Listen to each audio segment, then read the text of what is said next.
Hey everyone, happy Sunday. So today in your parish or in your area, there's probably some sort of procession today for the feast of Corpus Christi, some sort of walking with Jesus in the Eucharist. And actually today's gospel reflects something of that. And I guess that's why we have the procession.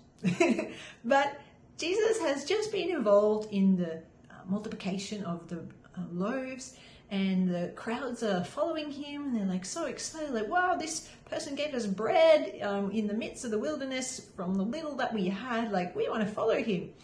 And so Jesus is crossing the sea, making his way to Capernaum, and he's then with his disciples, and they're actually on their way to the synagogue.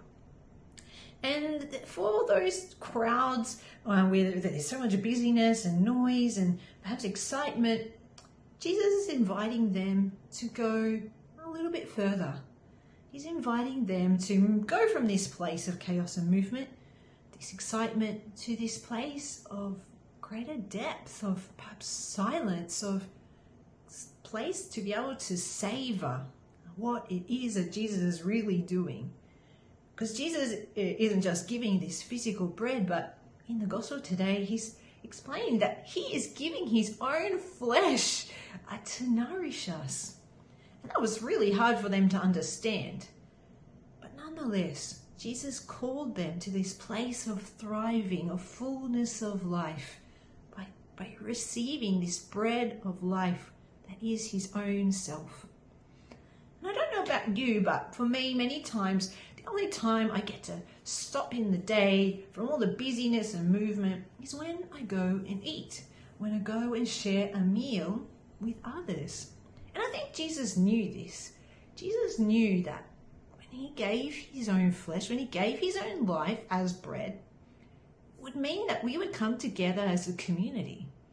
It would mean that we'd somewhat make this journey from the seashore, from the movement, to this place of the synagogue, of this place of inner depth, of really recognizing this great gift of nourishment that we're receiving together, and that would actually give us the strength to go back to continue our life in the busyness, but not without the assurance that actually this comes as a gift.